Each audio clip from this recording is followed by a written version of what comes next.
tracking scope. So whereabouts do we go about getting this kind of setup?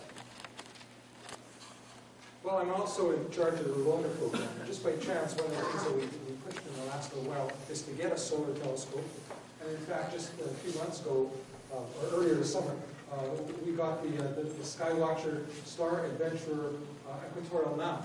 That mount is, of a suitable capacity to hold the weight of a telescope, the kaleidoscope on it. So, in fact, within our loaner program, we have the equipment that you can borrow to do this.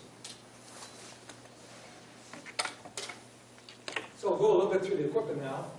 So basically the PSD telescope, which is a 40 millimeter aperture telescope. Within the package of the scopes, we have a couple eyepieces in a bar lobe, and that's called the CMAC 2x bar lobes. You'll need that. The Adventurer Astro bundle that I showed you earlier, the equatorial mount and such. We have a sturdy alt-azimuth tripod mount that comes with it as well. So the mount, the equatorial guiding head, and the scope are all available. I provide the DSLR, and that's how I'm going to talk about it. DSLRs are easy to use. Mine specifically is a T1i. Also with the equipment package, we also provide the camera keyring and the 1.25" adapter. I'll show you that right away. So the other things you'll need is you'll need to have a camera to laptop connector cable. So depending upon your camera, there's usually a way to have plug in your camera and run it to a USB port on the laptop. I have a laptop in a screen shade. That photograph there shows basically, the camera kind of connected up to the PSD, ready to take photos.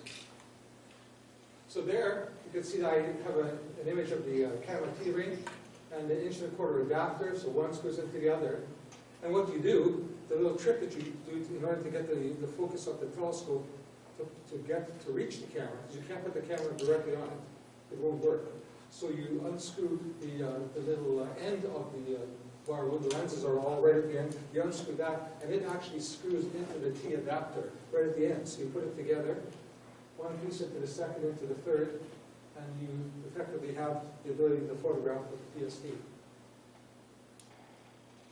The other stuff that I use is a laptop, and I have a Pixar sunscreen version 2. Now this is the sunscreen, this nice little canopy here.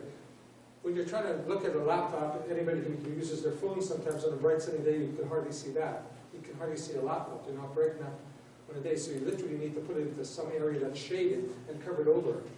I also have special cloth which is black on the inside, white on the outside, the way to reflect the heat, because you're outside in the hot sun, usually. And I use that to cover over. And I actually cover over my head this way, so that there's no light coming from behind me getting at the screen. That's important, because you really want to see the screen very well, because we're going to be wanting to use the computer screen to focus. On my laptop, I use a software package called Backyard EOS, EOS being the Canon version. There's also Backyard Nikon version. I use that for the imaging package. Now that's the one thing of this whole thing that you would have to obtain. That's about a $50 package. It's a very, very nice package that you could use for imaging daytime or nighttime and planetary.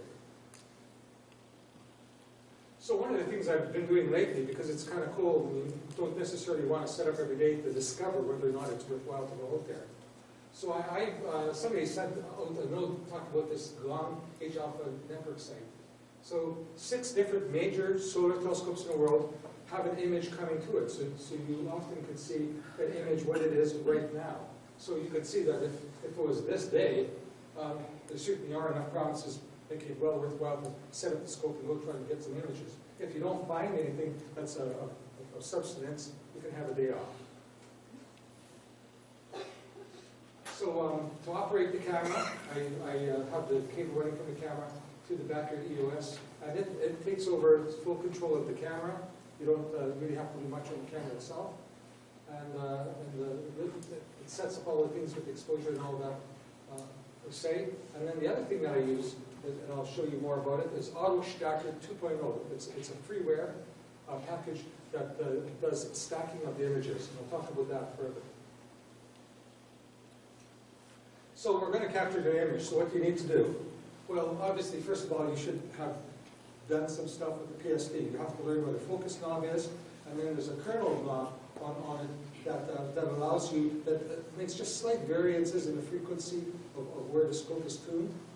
And if you set it more to one side, you'll see more prominences. If you set it more to the other side, this knob to the other direction, you'll see more in the surface of the sun. So you really want to set it up so that, for this example, that you can see the prominences best. So you have to know how to use the scope. Become familiar with the backyard EOS software. It's actually quite simple, and there's an easy guideline booklet available for it. It's not difficult at all.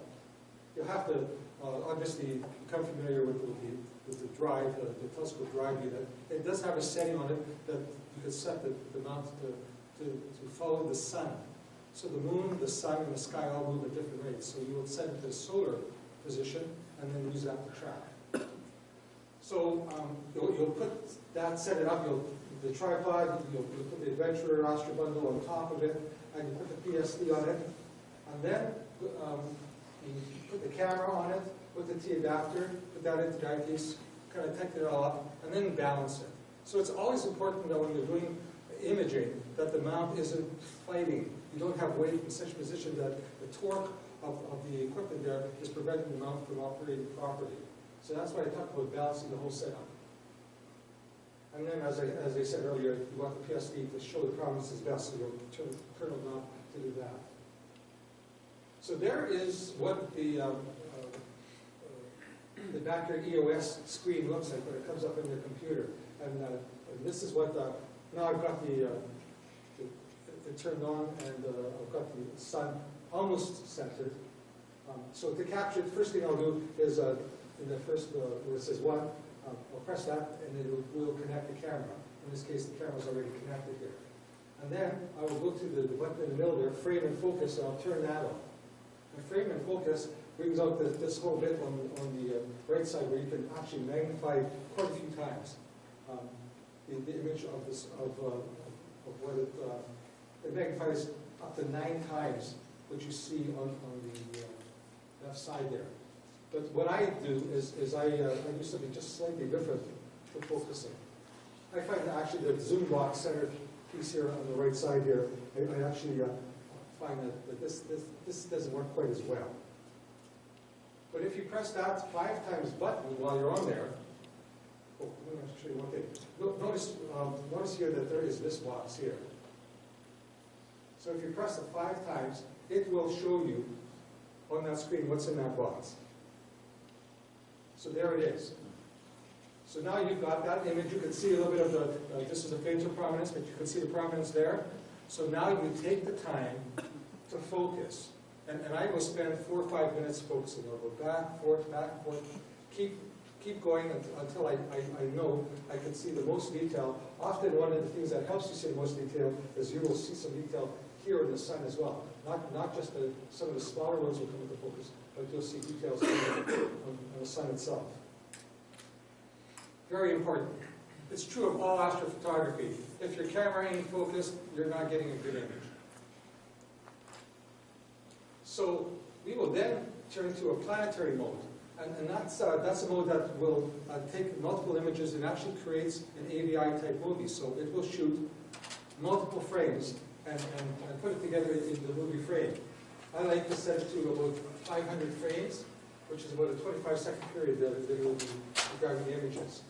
And it creates a movie that's smaller than what the camera normally shows, because you're only capturing, you're telling it only that small area, that 1/5 of the screen. You're saying, I only want to capture that area. So that's why it's only 944 by 632 pixels. And I will use that 5 times to hone in and go. So, Stan, my Canon 5D will only capture movies in MOV mode, and the stacking programs want AVI. How do you convert one to the other? This program will take control of your camera, and I think it's on the... Anyway, this program will create the AVI movie and save it into your laptop. So rather than having your camera, you're not actually using your camera control as I said earlier, this actually physically takes over control of the camera. You can adjust the ISO and all the things directly from the laptop. So I'm going to go here, the planetary mode, and that will make it create a movie. I will go up here, I'll set by ISO, I usually set it somewhere between 200 and 400. You don't need to, the sun's a bright object, so you don't need to have it any higher than that. I'll tell it here, adjust this, it already is default is 100, but I'll tell it I want 500 frames, and I'll put a name in here. So now, when I press this record button here, it will capture from the camera. It will grab what it's seeing coming through the camera, and it will make the movie and save it to your laptop. So the whole MOV thing, which is an issue, you don't have that problem whatsoever. Now the other thing is see this little box here? This box will set, if you want to put it in the five-time mode. So this box, you double click it to lock it, and you move it where the prominence is here, set it up there, and then you can hit at this point, you can hit remote, or hit record if Joe needs to at this point. We're going to capture a little bit more than the full sun. Stan, what would happen if you run it at 200 ISO instead of 400 or 500? What would be the difference? Just the rate that it will take the images out. How many frames per second it can handle.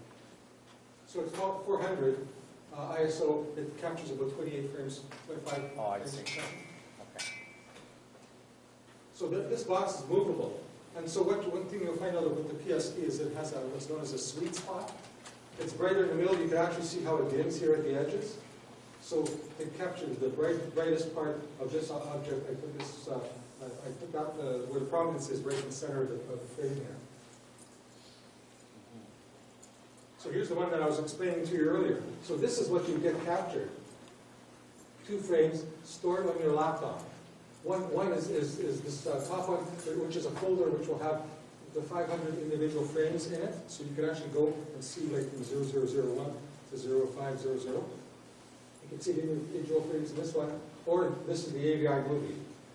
The AVI movie is like 900 megabits, so it's big. And it actually sometimes takes a while to download, like about 10 seconds to download. It's big, but make sure you have lots of room in your hard drive. So I go and take at least 3 AVI movies of every one spot that I want to image. So I'll have the focus set up, and I'll do 3. Then I'll go through the whole process of refocusing again. I'll do 3 more. Then I'll refocus it 1/3 time and do it again. Because it is challenging to focus it. So sometimes you'll find, you'll focus it the first time and then you go to the second time and go, oh, this is better, I'm seeing more detail here. And like I say, focus is important. And then I'll do this for every interesting piece. So sometimes if you have 3 spots, I'll have like 27, so I'll have 27, 25 gigabits of data. So this is Auto-Extractor 2, it's freeware. Just look up the name and then go on and download it. It comes up with these two sections, a control panel and a screen panel, so you can see both of these. The best article that I found on how to use this is, you go to the Sky and Telescope magazine, September 6, 2016. He wrote about it, how to do planetary and how to do objects like the moon or the sun. So it opens up, and this is where you always see the 2 panels. But as I describe it, I'll go back and forth to the panels. So the first thing you do is we go and we open one of the AVI files. There's all the files that I took. You could see on the 18th, I took only about 6.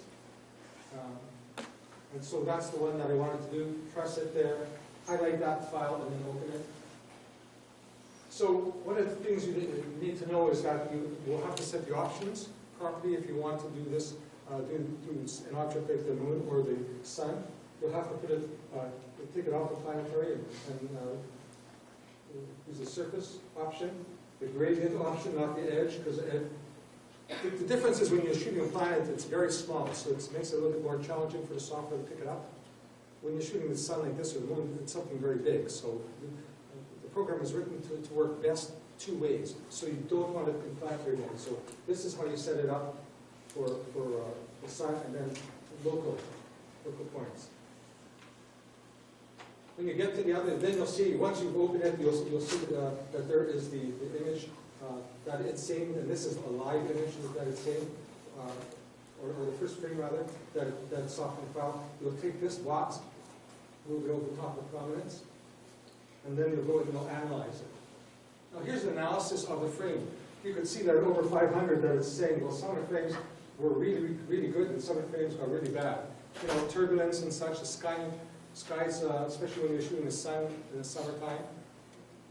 So it will show you the quality of the graphs. And based upon this graph, I thought most of the best ones are here. So that's in the first quadrant. You'll notice it doesn't take long. It took like 30 seconds to analyze 500 images. It also will tell you which images are the best ones if you want to do that. So next to it, there's the stack options, and I will tell it that, you know what, I only want to use 20% of the images. Of that one section, I only want to use 20% of it. I always press the sharpen button here, because that way it'll process it and it'll give you two images, one unsharpened and one sharpened. And with the sharpened one, you get to see right away whether or not it's going to be a very nice image. Then the next thing we have to do is we have to go to the image portion there, the alignment points, and highlight where we want these little points to make sure that it's aligning these points. So here I do 15 to 20 different areas. They're usually in here an edge where there's some higher contrast. There was a little one here you don't see much, a little one there you don't see much, but usually like this. And if there's anything on the sun, I'll highlight that. So the program knows which points to fixate on and which ones to make sure you're aligning it all to. So there's the result of the stacked images. So at this point in time, this is what you've got. And you can take this and you can now carry this over into PowerPoint, and you can, if you don't like the pink, you can, make that part turn more yellow and such. Some people like the yellow with the red prominences.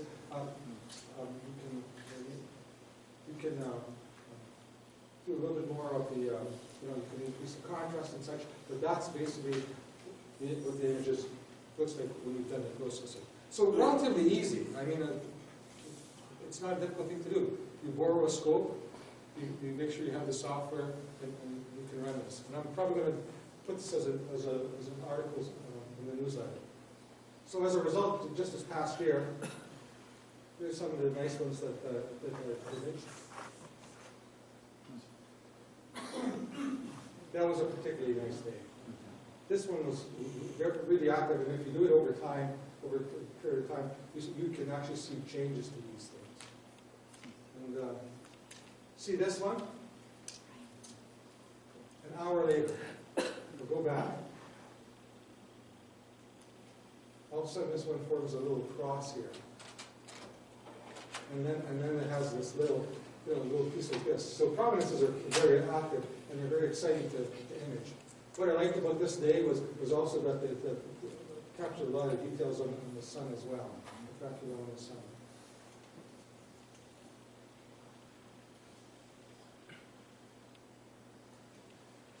And this is last month. I don't know how, but somehow it had my initial S on there. So. This is just a reminder that if you do a lot of images, you can also, if you do the Gemini meteor shower that I'm sure Grant's going to talk about, there's ways of grabbing all the individual meteors off the frames that you have and putting them onto one and making this composite image. Any more questions?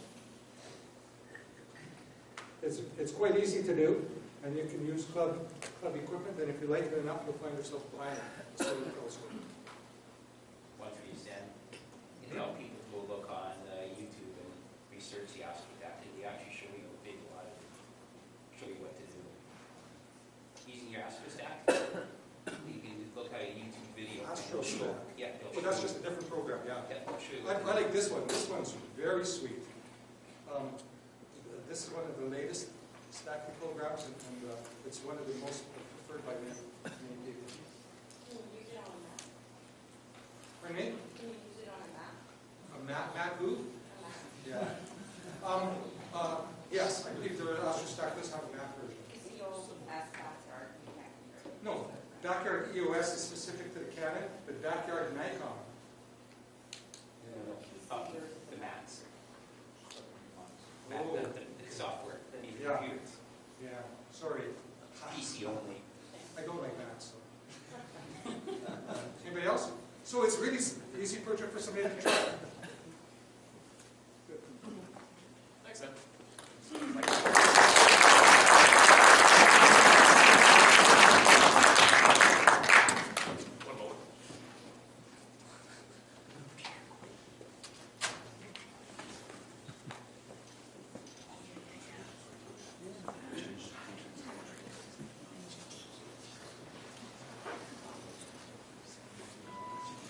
Oh, hello.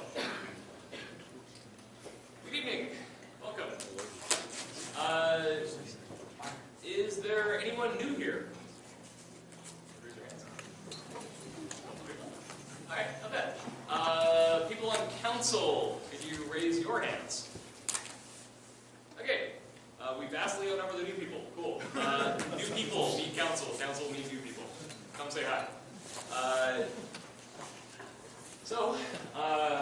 We just wrapped up Stan's beginner session on solar photography.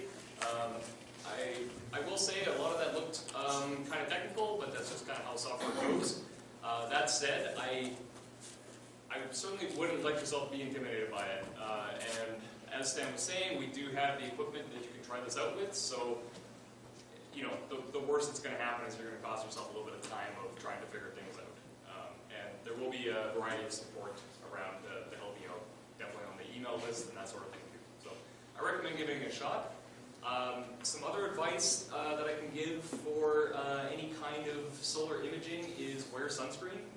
I was at an astronomy day event, and I spent the entire day manning the solar telescope, which involved, and we didn't have the tracking mount at the time, so I had to continually adjust it to keep track with the sun as the Earth rotates.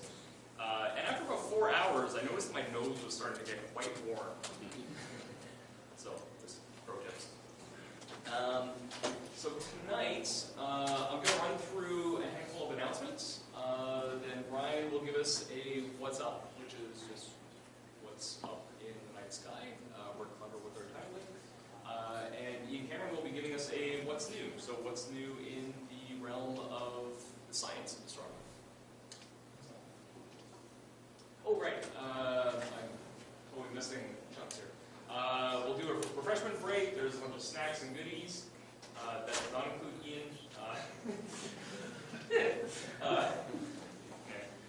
Yeah, so our snacks and goodies over here. So we'll do a refreshment break after that. And then for our feature presentation, we have Adam Rogers in to talk from the U of M to talk about astrophysical lensing, which sounds complicated, but it's basically just making things change direction, really.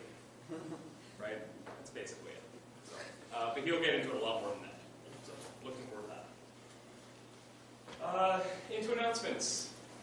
Calendars. Stan, what's our calendar status? 9 left. 9 left. Come get them. These are RASC calendars. The images that you see in them were taken by RASC members. One in particular taken by some unknown person in the Winnipeg club that I will not name. Kevin Black. But some very, very nice photos and a lot of really good information in there. I know that we all have calendars now on our phones, but they don't come with fancy pictures. So, and I know the phones come with fancy pictures too, but this is nice and big. You can put up on a wall. Very pretty. So I recommend talking to Stan if you want to grab one. They cost, what's the cost of them? $12. $12. $1 per month. You do it on the installment plan? Yeah. The interest rates are terrible. So Ralph is putting this together. This is a photo exhibit at the Viking Gallery. This will be happening in April. So the Millennium Library has a little gallery where we can put up pictures and show them off. You can tell your friends and family that, hey, I've got a picture up at a gallery at the Millennium Library, which sounds really prestigious. I suggest maybe doing that if you think you've got some stuff to show off. So contact Ralph and he'll take care of the rest. Chemic Marsh, despite the cold, they're continuing to do their astronomy nights. So the next one is Thursday, December 14th, starting at 7 o'clock. They do an indoor presentation, which is really necessary at this time of year. And then they move to the outdoors for what I'm going to assume is going to be kind of like speed observing, where you just kind of like run out and run back in, getting a quick look.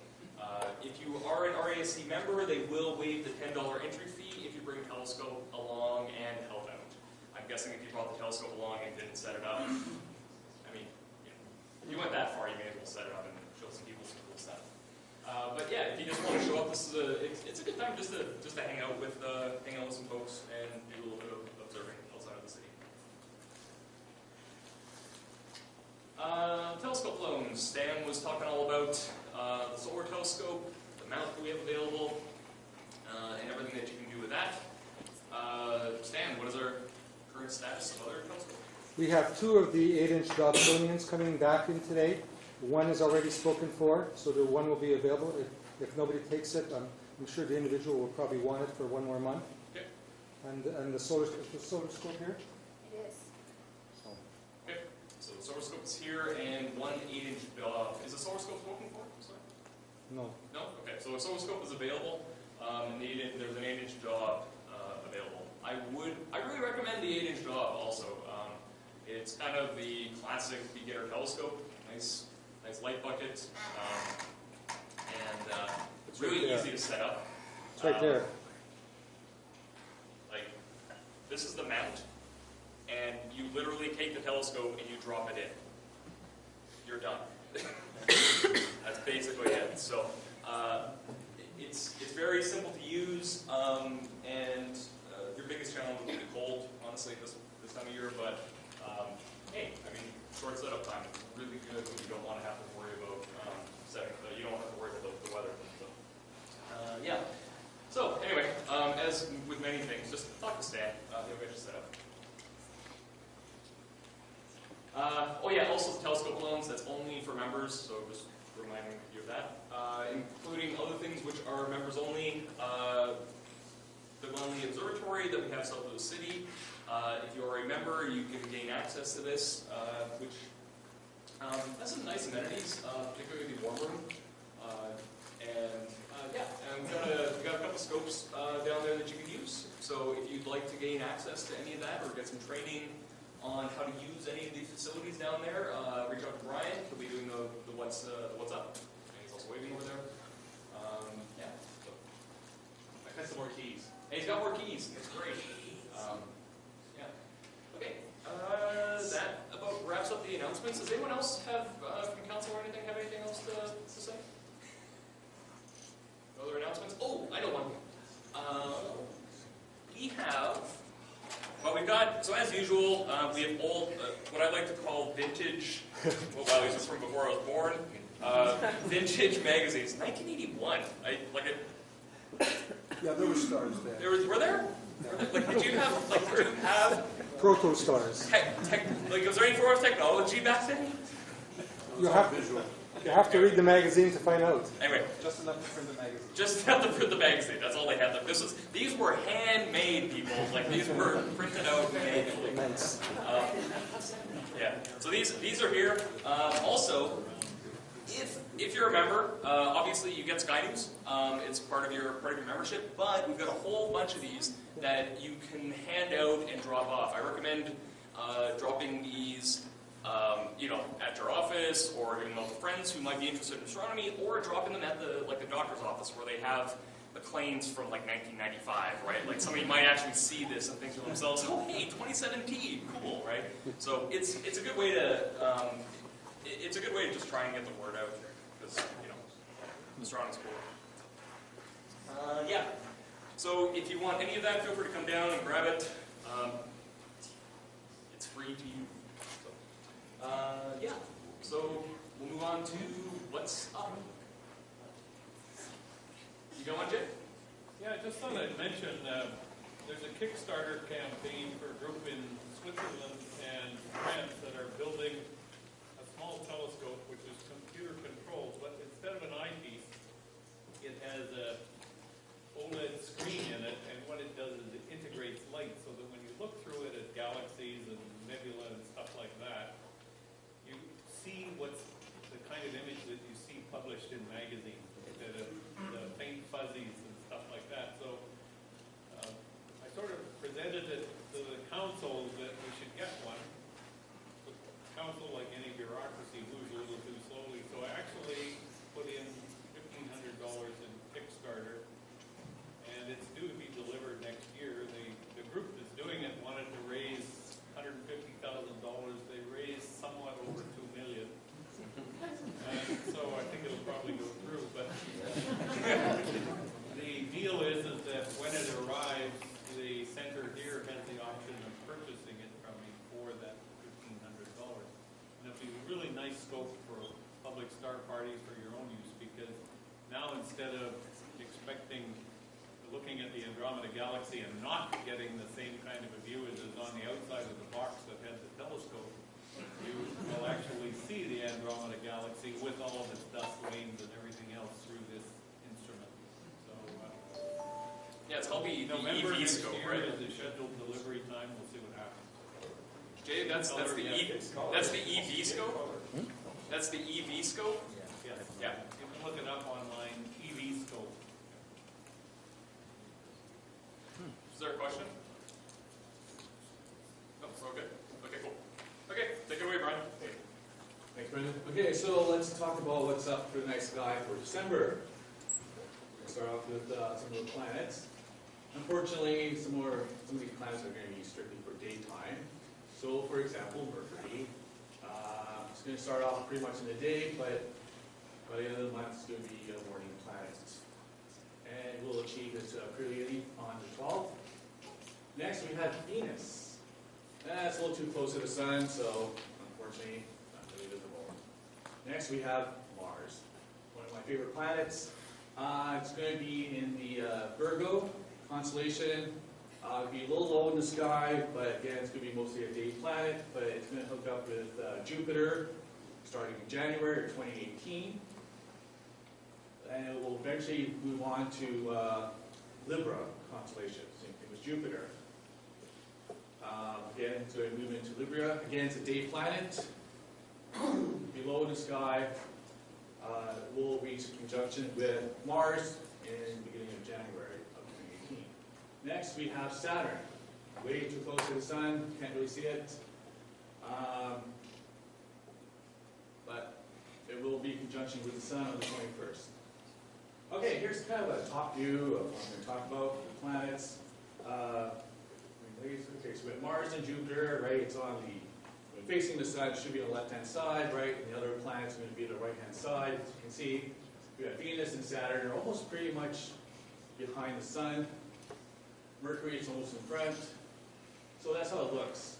And of course, if you want to know this planet, they rotate in a counterclockwise direction. If you want to know about it. Okay, so I decided, okay, well, what's it look like in the morning from our perspective?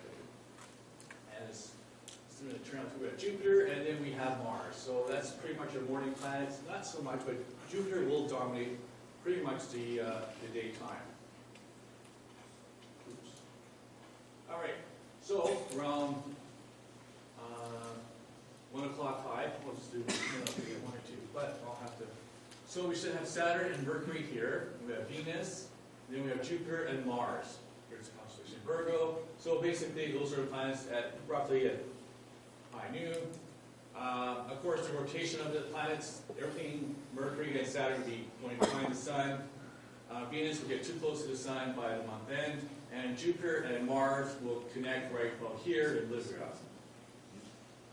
And so at month end, December 31st, kind of give you an idea. This is supposed to be Venus right about here. we have Saturn, we have Mercury, and then we have Jupiter and Mars. Now, I kind of put this up. I was thinking when I was putting this presentation together, I know we have some new members, and if you're new here, my advice is we do have the constellation Orion. So if you haven't seen it, look it up. If you do go out to Glen Lee, of course, and if I'm there or anyone else is there, we'd be happy to help you out. As the constellation didn't turn out as well as I wanted to, I highlighted the Milky Way here. It's going to be pretty much directly overhead. This is what, 10 o'clock, roughly, and there's the constellation Orion. It's a lovely constellation. If you haven't seen it before, the reason why I'm pointing it out because it's one of the first constellations I focused my attention on when I got into astronomy because it was one that was easy. M42, deep sky imaging object that you can see. Next, okay, what do we have for events in December? Well, like Stan said, we do have a couple of meteor showers happening. We do have the winter solstice on the 21st, and of course Jupiter is going to be 4 degrees on the moon on the 14th. Now let's talk about the Gemini meteor shower. Okay, so it was December the 14th, I believe it peaks around 1 a.m. According to the calendar, they say about roughly 120 meters per hour, which is pretty good. Of course, it does say up here, it's the most prolific meteor shower of the year. And the nice thing about it is the moon won't start to rise around until like 5:30. So we have a really good chance, of course, weather permitting, that we might be able to see it. Next, we have the recent meteor shower on 2017. So it happens on, well, the 21st and the morning of December 22nd. The new moon's not far behind. So we have another good shot of the meteor shower this year. It's not too cold or cloudy. But unfortunately, it's only about 10 meters per hour. But it's something worth thinking about. Next, I'm not really too keen about these two comets here I'm going to talk about. The magnitude is a little too high for my taste. But the reason why I'm going to mention about these comets is because they're pretty close. That's Polaris right there. So that would be pretty easy to find. They say it's only 6 inches needed to really see it, but I haven't seen it before, haven't observed it myself, so I really can't say how it's going to turn out. But the reason why I'm going to mention is, it is about magnitude 10, 11, it's pretty high for my taste. Not like next year in 2018, I saw that some of the comets are going to have a magnitude of 3, which is really nice. But again, as I mentioned, it's so close to Polaris that you might be able to see it, so you should be able to pin it out. Next, we have this other comet here, again, right next to my favorite constellation, Orion. So again, just take the belt, and it should be right about there. So it should be easy to find if it's not too dim of an object to look. Again, the magnitude, I don't like it, it's about 12, but what I like about it is it's right next to the constellation Orion, so it should be relatively easy to find. All right, now I'm going to talk about something else that Kevin and I have been playing around with. It's this new Windows VR system. Why we're interested? Because you can actually do the VR through the solar system. That's the year right there. That's the screenshot you said? Yeah. So that's what it looks like. But the nice thing about it was, when you put the gear on, if you have a big room, you can actually walk around the planet. You actually can go through it. You can do anything you want with it if you have a big enough room.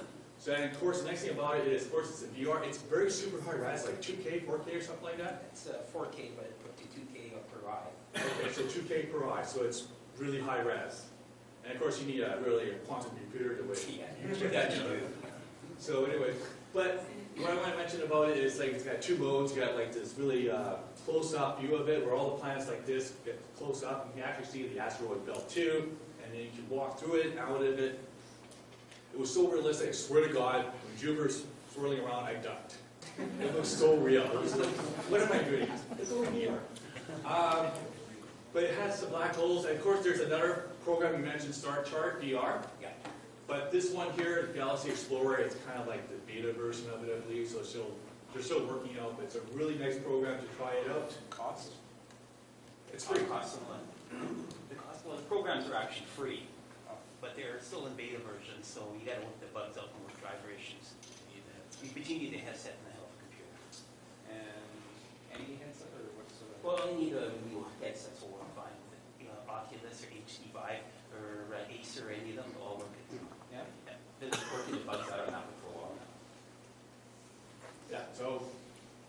it's free, but of course the hardware is the killer price. The hardware is, right now is expensive. If you go to, say, the Galaxy Explorer, they have a website.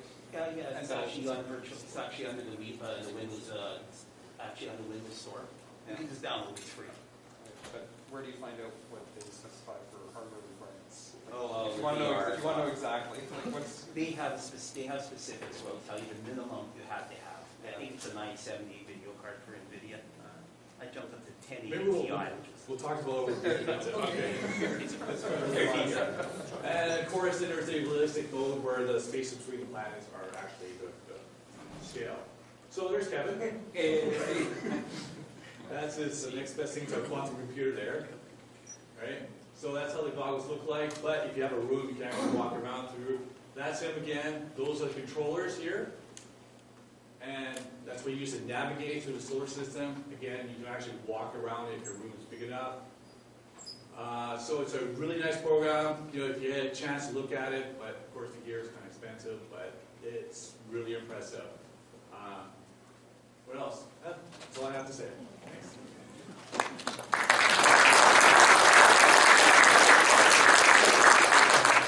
Okay, Brian? Yeah, I actually think that the VR stuff has a lot of real potential for education in particular. I think there's a lot to be gained from the immersion of the experience. I've tried them out a few times, and you do kind of get lost in what you're seeing and what you're experiencing. You start ignoring the outside, and to Brian's point, you do kind of want that big room, not just to be able to move around and experience it, but also so you're not just like walking into stuff and bumping into people. Well, the latest VRs, they have cameras that stick out, face the other way, and they'll map your room out. Yep. And they'll put a physical wall that you can actually see inside VR, so you don't bang your head off something before I did. Yeah. Okay. But yeah, so Ian will be giving us a update on what's new in the science of astronomy. Assuming we can get our hodgepodge together technical setup done. Bloody hacks. Yeah. I wasn't kidding. So, I can see it.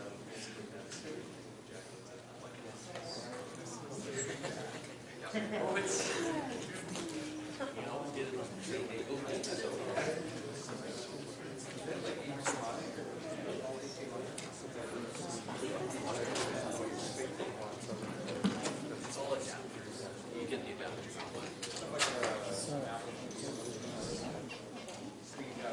Oh yeah, let's.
I wasn't commenting.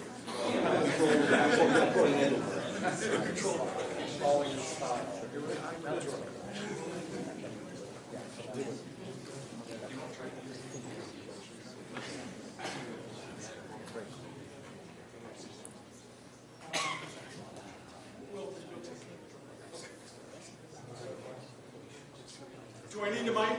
Yes.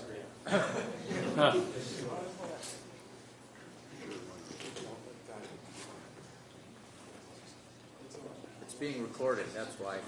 Oh. I think we can handle that.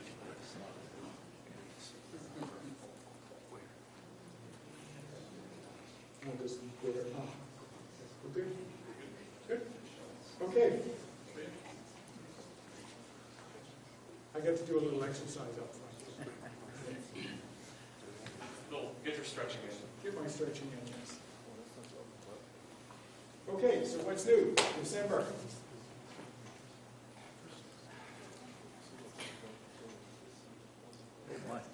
You know there's a quiz every time I put up a title, right? What on earth is he going to talk about? Any guesses? That's the snake that's swallowing itself, isn't it? It is, in fact, that's exactly right. And it's kind of appropriate, I thought, anyways, to the cosmic snake. Anybody heard of the cosmic snake before? Oh, all right. You see, do we have a laser? Ah, cool. That's inside. I can't get it. Good. Let's see. Got it. It's the top button. The top button. Gotcha. This object here, obviously. Or at least I hope it's obvious.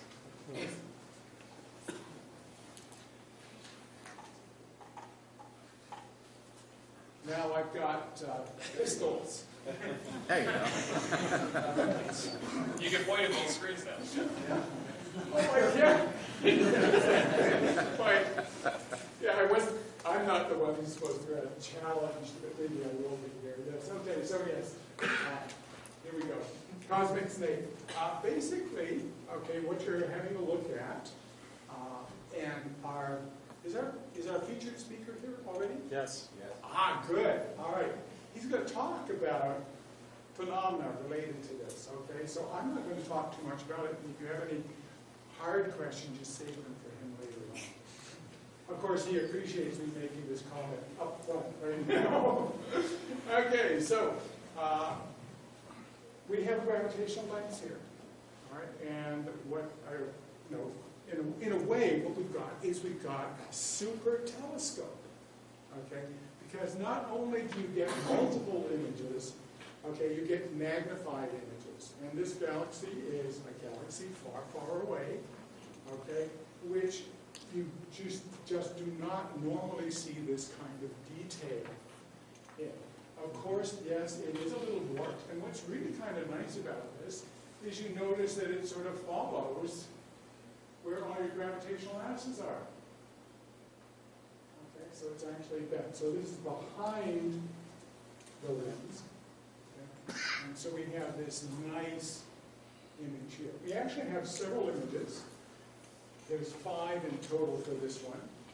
And the other one, this particular group was looking at, they actually had a look at one of the other images here too. All right, so this is another image of it. And you can see it's a smaller one, less resolution. And so, why would you be interested in this particular galaxy, or galaxies of this particular distance or age? Is because in the studies that have progressed so far, one of the things that you are interested in the evolution of the galaxies are the star-forming regions. And there seemed to be a discrepancy about what people were seeing in the galaxies far, far away, okay, and ones which are somewhat closer. And was there, in fact, a difference in the star-forming regions? It turns out, maybe not. All right? Because now you can see them in sufficient detail that you may be able to answer that question once and for all. So, what these guys did is they did a simulation. Okay, can you tell which one's a simulation? Bottom one. And why is that? Missing. It's missing some stuff. Or some galaxies, yes. Okay. And our speaker tonight actually does any number of simulations. So if you want, again, if you've got any questions, you would be the person to ask about all of this. But basically, what they were able to do was, if you like, recreate what it was that they were seeing. And from that, they basically answered the question, okay, are these galaxies, or at least the star-forming regions within these galaxies, any different than what we see with those ones which are closer up? And there seems to be less of a discrepancy than for people first thought.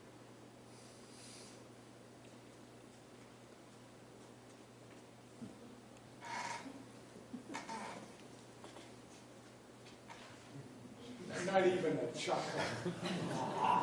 Has anybody come across this so far? No? Okay. How many people have photographed Andromeda? Yeah. Have you not seen that it's been photobombed?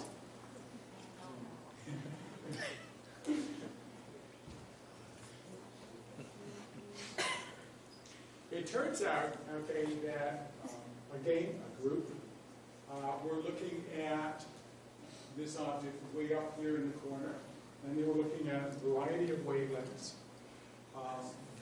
And it has previously been misidentified as an active galactic nucleus. Okay, and it shows some periodicities in basically the light output. And it goes by a very fancy name. Let's see, which of course is not up there. And it's called LGGS J004527.30 plus 4135254.3, otherwise known as J0045 plus 41 for short. Can you repeat that again? You know what? I'm not going to do any talking because one of the things that happens now is that people make videos of everything, right? And they post them on YouTube. Right?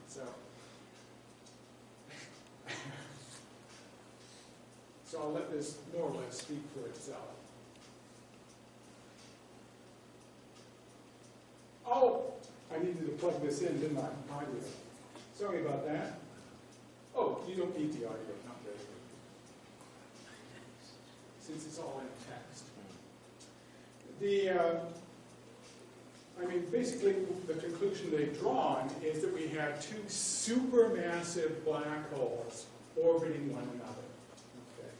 And so how do you go about making such a beast? And you need something basically galaxy-sized. Okay. The conventional wisdom, of course, is that in the center of galaxies is you often do have a massive black hole. And so this is one in which, if you like, this particular binary system came into being. Ian? Yep. What separates that from an active galactic nuclei? Like, what makes an active galactic nuclei an active galactic nuclei? You basically characterize it by the energy output. All right. And so when and you will often look at it in other wavelengths. Okay, so we'll have particular signatures.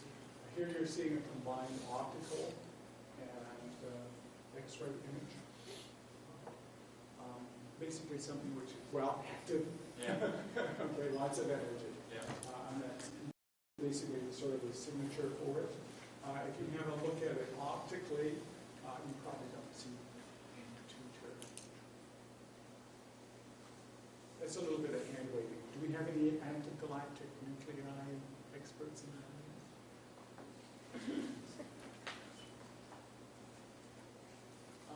Okay. Yes. How did that man do it?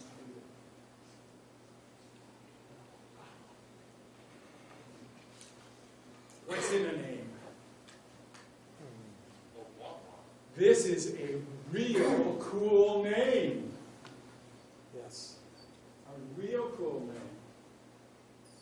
All right, and that's, let's see.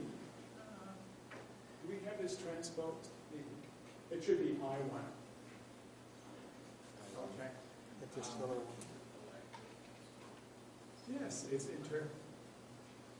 well, yeah, not the normal designations that you see with objects which are floating around our solar system. Okay, you don't need to have a date. You have some indication of them when it happened in this, basically the order of discovery. And you will find often here, and the thing that you most often see is a C. Okay, a comet, basically. And it turns out that this object initially was thought to be a comet until there was an opportunity to look at it a little bit more closely.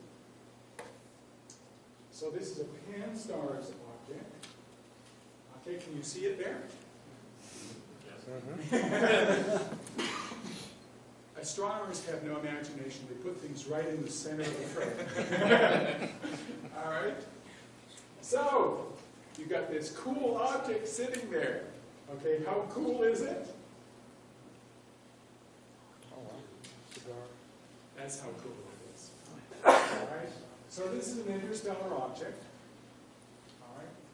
All right? And, you know, how do you go from that little dot to something like this? And what you do is you train very large telescopes on it, which don't manage to tell you much anyways. But what you can do is monitor the light curve. You can have a look at it through various filters. And what you can do is you can painstakingly build a picture of what's going on up there. How do we know that it has this very odd shape, for instance? Okay, this is truly unusual. How do we know, okay, that it's solid? All right. And the way you do that, of course, is you have a look at it through various filters. You decide, okay, that this is probably solid rock. It's not a regolith. Okay. It has these kinds of dimensions, a 10:1 aspect ratio, something that we do not normally see within our own solar system. I think the greatest aspect ratio we have within our own solar system is something at the order of about 3 to 1. So this is quite a bit different.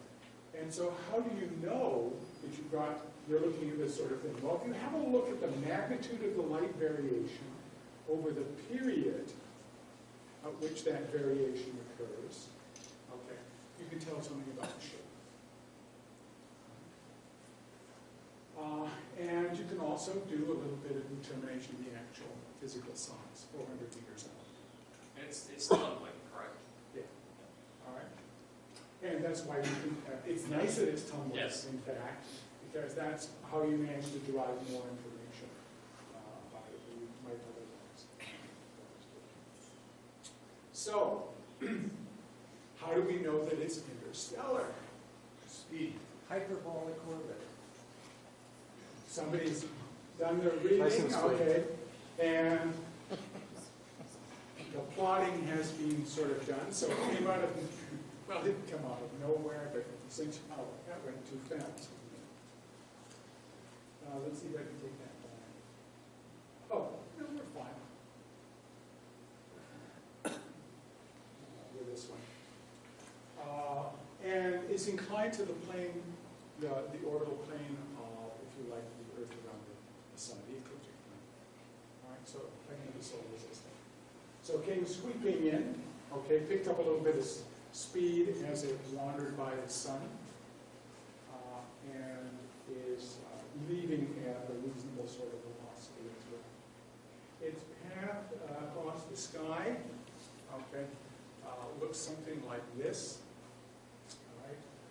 So we start out in this direction here, and then just sort of wander along, and eventually we end up moving towards Pegasus. If you're looking for an interstellar object, you would in fact look in this direction, okay, towards the solar apex. Basically, that's the direction in space in which we, as a system, are moving. So that's the track across the sky. Can you see it with your telescope? No. It's really quite faint. Here are some statistics for it as of November 20th. So it's moving at a pretty good clip.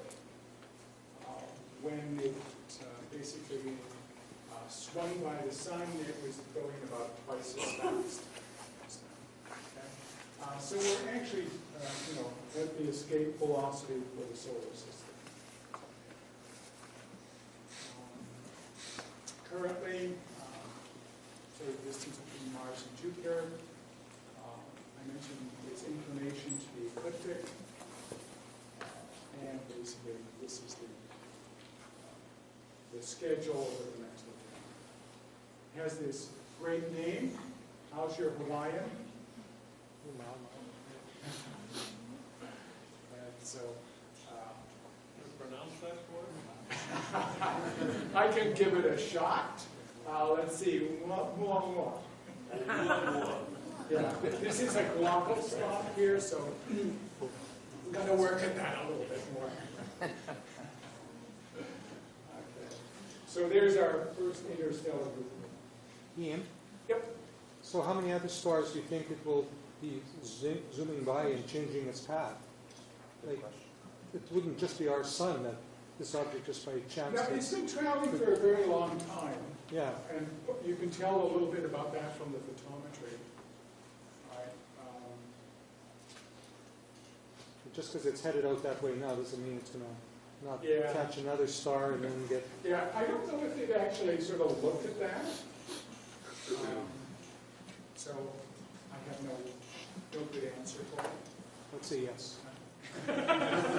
I could flip a coin, but it would be a heavily weighted coin to say probably no.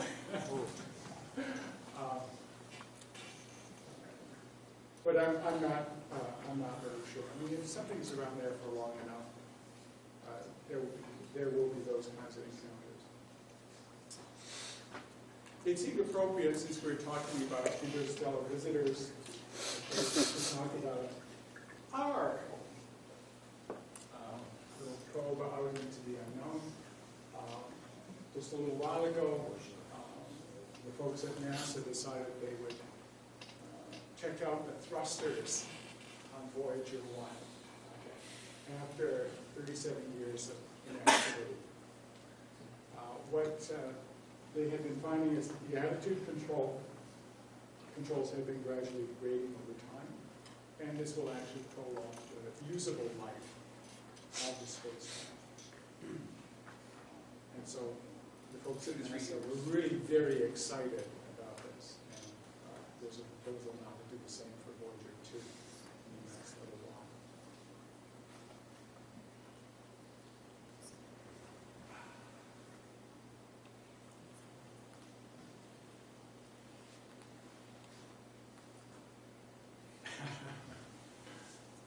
Has everybody heard about Steve? What happened to that? This is Steve. Okay, basically this arc that you're seeing in the sky. How many people have photographed Steve? Yes. Okay. And, you know, in some ways this is old news, but I basically tacked it in here for a couple of reasons. One, it showed up in the Canadian Universities magazine called University Affairs. And in part, the article is noteworthy in that it shows citizen science at work. Okay? And that's one of the things, of course, that the universities are quite interested in showing, is that you involve at least segments of the general public in some of the things that you're actually doing. And the particular group that were involved in part with this were the Alberta Aurora Chasers Facebook group.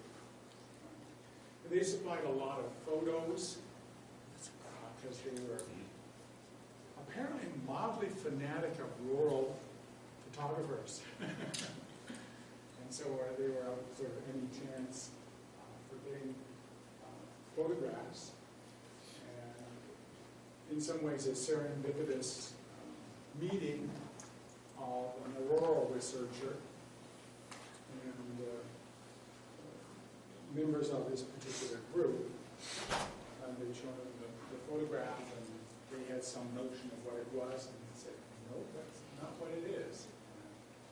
In fact, having a look at it, and the swarm satellite managed to determine that it's a hot streak of plasma moving through the sky at quite high altitude. And the origin of Steve, the name, animation fans. What is it? Over the hedge? Over the hedge, yes, okay. What you do, the act of naming something makes it less fearful. And so they've done this a little bit as a joke, but now we have to, they don't want to lose the name, so we now have a backronym.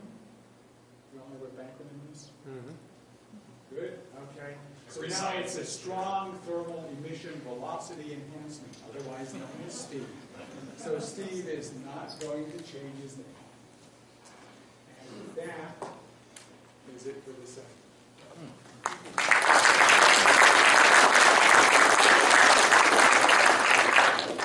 Thanks, Dave. Do we have any questions not related to astrophysical imaging or lensing? All right, cool. So we will take a refreshment break and we'll meet back up at around 5 to 9, and we'll get underway again with our feature presentation.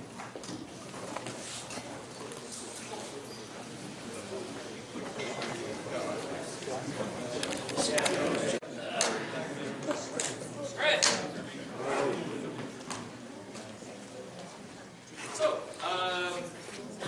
as I was saying earlier, tonight we are having a talk on a title More Than Meets the Eye. Adam Ryder from the U of M will be talking about, what did I call it? I said, what was it? Astrophysical lensing. I think it's a really fascinating subject because it's if you've ever seen those able cluster shots where you can really see the evidence of gravitational lensing, it's really striking. Like, you can't not see it. So it's a very visual and obvious thing. So I'm really looking forward to this. So Adam, if you care to take it away. Thanks so much. Yeah, I really appreciate the chance to be able to speak tonight, and thank you so much. So today I'm going to be talking about a subject that's near and dear to my heart, gravitational lensing. And both the first half of the talk will be about lensing by stars on background objects. I'll mention a few things about galaxies as well, move on to some strange lens models that have been built, and on to a topic that I've only become aware of in the past few years, but which has really captured my interest, called as plasma lenses. And finally, I'll cap off with some observations and then discuss conclusions at the end. In order to set up any discussion about gravitational lensing, we have to understand something about gravity. Our first most basic description of gravity comes from Sir Isaac Newton, who postulated the law of universal gravitation. This law says that the force of gravity between two massive bodies, which we'll label big M and little m, is the product of the two masses divided by the distance between the center of the bodies. And it doesn't matter what objects we're talking about. This can be the sun and the earth, or the earth and the moon, or the earth and me. The force of gravity acts on all of them, and it produces an acceleration given by Newton's second law. So the one thing that's really interesting about this that Newton had no answer for, the law of universal gravitation was exceptional at predicting the motion of the planets, most of the motion of the planets in the solar system, and Newton was able to use this law to predict the return of Halley's Comet. So it's obvious that it's something, it has something to do with the way the solar system really works, but what is the method by which the force is conveyed between one object and the other? If there's no mechanical medium, and these two things are moving in vacuum, how does the force get from this object to this one and act on it? Newton had one of the most notorious dodges for this in history. He made up a term and said, this is called action at a distance. Don't ask any more questions. It just swept it under the rug, and it stayed there for a few hundred years until Albert Einstein formulated the theory of general relativity. In Einstein's picture, in Newton's picture, only the distance between the two objects matters. In Einstein's view, to describe any object, any event that occurs in the universe, we actually need four numbers. The universe is four-dimensional rather than three-dimensional. We have the distance For example, in this room, a three-dimensional space, X, Y, and Z, or if you like, the position on a plane. If I'm going to the RASC meeting tonight, I have to say on a map, there's 2 coordinates that you look up. I say we're going to be on the main floor, and that's the 3rd number, and I also have to give a time as well. And so in Einstein's picture, space and time coordinates are unified with one another. So this is Albert Einstein, and his theory of special relativity unifies the ideas of the state of rest and the state of motion between observers, and it's set up in such a way that the speed of light is the ultimate speed limit and remains constant for all observers. So this allows Einstein to describe mechanics and motion near the speed of light and the effects that observers will see at great speeds. In order to go further, and in order to include gravity, Einstein needed to generalize this idea, which is done in his theory of general relativity. And in order to do this, in order to really understand what this means, we have to discuss an idea that's near the very heart of general relativity called the equivalence principle. In order to describe the equivalence principle, we're going to do a little bit of a thought experiment. And fortunately, we have somebody to help us with this experiment, which is going to be this guy. Fans of Star Trek will notice that he's wearing a red shirt in the unlikely event that there's any unforeseen consequences with our experiment. Now, what we're going to do, the experiment begins with our volunteer being anesthetized, knocked unconscious, and placed inside a specially built rocket ship. This rocket ship is set up such that there are no windows in the cabin, so that when our volunteer wakes up and regains consciousness, he won't be able to tell if he's inside a rocket ship in outer space or if it's still on Earth, for example. So what we're going to do is put this guy into a rocket with no windows, and in addition, the rocket itself is going to be set up such that no vibration or sound from the engines can be heard when this guy is inside the rocket. We're going to put him, when he's still asleep, into the rocket and move the rocket into deep space, far from any massive objects, where the influence of gravity is negligible. So when this guy wakes up, provided that the rocket isn't accelerating, it's just in space, he will be weightless. And all the objects in the cabin will be weightless. So it will be obvious to this guy that he has to be in outer space. Any experiment he does will tell him he's weightless, there's no gravity around, has to be in outer space. Let's repeat this experiment. And this time, instead of keeping the rocket engines off, when this guy is unconscious inside a rocket ship, let's have the rocket ship accelerate, fire its thruster, and accelerate forward. Now, since the rocket is perfectly shielded from sound and vibration, when he wakes up, provided that the exhaust is exiting the rocket is accelerating forward at 9.8 meters per second, equal to the acceleration due to gravity on the surface of the Earth. When this traveler, our volunteer, wakes up, the floor of the rocket will be pushing up against him because it's constantly accelerating in this direction. So to him, the volunteer will see a force acting on him towards the ground. Any experiment that this guy could do using, for example, pendula or torsion balances or air tables will behave in exactly the same way that they would on the Earth. This is the principle of equivalence in action, which is that you cannot distinguish accelerations from the effects of gravitational fields. So what it means is Let's say that while our rockets are firing at 9.8 meters per second, we have our volunteer stand up against the wall and turn on a laser beam pointed at the opposite wall. So here he is, and he turns on his laser. The laser beam takes a finite time to travel from his laser to the opposite wall. And during that time, this ship accelerates upward. And so this means that the beam won't strike exactly opposite to where it was fired. It will bend a little bit and hit the wall a little bit lower than our volunteer might have expected. Okay, that doesn't seem too controversial. Since the principle of equivalence holds, and we can't distinguish between an accelerating frame or a gravitational frame, here the rocket is accelerating upwards and we see the laser beam bend. It means also that this must occur if our volunteer were just to be sitting on the launch pad.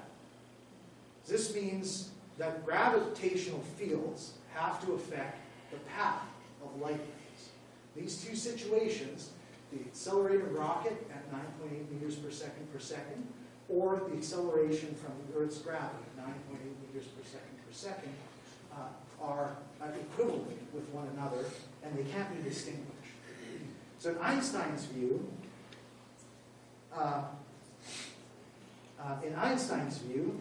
it's as though in flat space, light rays and other objects move along straight lines. Whereas if we imagine, to make a rough analogy, the 4 dimensions of Einstein's theory represented as the surface of a trampoline. If there's a massive object placed on the surface of a trampoline, then the definition of a straight line on the trampoline surface is different than it would be if there were no mass on the trampoline. And this means that straight lines themselves now seem to curve. They follow the curvature of space-time, which is represented here by the trampoline. That is to say, that objects will appear to follow the curvature. We interpret the curvature of space-time itself as a gravitational field. And so this is the principle by which the force of gravity is communicated. Newton's idea could not explain this whatsoever. The force is communicated by the fact that space-time around massive objects is curved. So if I were to take a marble, for example, and shoot it along this surface, it would seem to move in an elliptical path around the bowling ball that I placed on the surface, and it would seem to be orbiting that bowling ball, provided the surface of the trampoline is frictionless. That's a rough analogy. This is really the cartoon picture, because we've reduced 4 dimensions down to the 2 dimensions of the trampoline surface. Okay, what this means is that massive objects like the sun will have an effect on the light rays that are coming from the background stars. And so here we have the sun and 2 stars in the background whose light rays are passing by the solar disk. As they pass by, they're deflected a little bit and bent towards us. If we were able to observe these stars, then we would see the apparent position of the stars shifted from their true positions. This is extremely interesting and gives an opportunity to test Einstein's theory because he's able to predict the amount by which this deflection should change the position, the apparent position of the stars. This effect was first used by Arthur Eddington and in a series of observations made in 1919 and 1922. The problem here, of course, is that the sun is very bright, and when the sun is up during the day, we can't see the background stars. So in order to measure this deflection, Eddington had to measure the position of the stars when they're not deviated by gravity, measure the distances between them on the sky, and then wait for a solar eclipse to occur in this part of the sky, like this. And In this case, the moon blocks the light of the sun, allowing a view of these background stars. And then, when the light rays from these background stars are deflected by the mass of the sun, the apparent positions of the stars seem to change. So there's a deflection. This is the effect called gravitational lensing. And in all of the examples that I've drawn, showing the astronaut in the rocket ship firing the laser, and my previous cartoons showing the deflection of light rays, I've made this deflection extremely large. Now, in reality, this deflection is very tiny. This shows an image of the position of the stars as circles near the sun, as they would have been configured during Arthur Eddington's first observation. And the crosses measure the lensed positions of the stars. So when you look at them on scales like this, you don't see any difference whatsoever.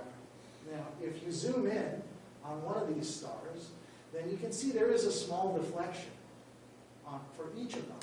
But the magnitude of that deflection is extremely tiny. And the largest star, closest to the limb of the sun, undergoes a deflection of only 1 arc second. Stan's talk at the beginning of the meeting showed how difficult it is to image objects nearby the sun because there are these effects, solar prominences. The corona of the sun blocks the light of many stars that are nearby. And so some of the most nearby stars where this effect is greatest can't be used. In Eddington's case, he had to measure this angle, which is 1 arc second. Now, to give you an idea of how small that really is, imagine if you take pizza pie, like we're about to do at Boston Pizza, and I want to make slices of this pie be 1 arc second. In order to do that, I'd have to cut the pie into 360 pieces, and then I've got 1 degree slices. Each one of those slices would have to be split into another 60, and each of those split into a further 60. And then I would have slices that are 1 arc second. To put it another way, imagine that I hold up a coin outside of Boston Pizza. So here I've got a loonie, and the size of a loonie is 26.5 millimeters from edge to edge. And suppose I stand at the corner of Pembina and Dalhousie and hold up this coin. And I want you to stand far back enough that this coin subtends an angle of 1 arc second. In order for you to see the coin only look like 1 arc second, you'd have to be standing 5.5 kilometers away on the corner of Pembina and Oakenwall, which is 1 block south of the Jubilee Underpass. So that gives you an idea of how small these angles really are. Eddington was able to make these observations, and it was an absolute triumph because the magnitude of that effect agreed with what Einstein predicted. In fact, it takes the entire mass of the sun to deflect the position of a light ray by 1 3/4 arc seconds. So the effect is extremely tiny when we're talking about individual stars. Gravitational lensing, as we saw by this example that Ian showed, for example, like the cosmic snake, becomes more easily observable when the masses become very large. And in the case of the cosmic snake, you're talking about a lens with the mass of an entire galaxy cluster.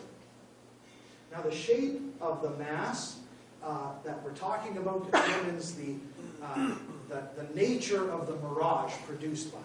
So, for example, a spherical type of lens with a galaxy placed directly behind it will seem to form a perfect circle on the sky. And if we have an elliptical lens, then we can form a configuration that looks like a cross type of shape. And it's generally the shape of the lens that determines the properties of the image. In the case of galaxy clusters, this mass distribution is extremely irregular, and you wind up with long, curving arcs like these. These blue arcs are multiple images of a background galaxy. If the cluster weren't along our line of sight, these arcs would look like just any other galaxy, and there would be nothing apparently special about it.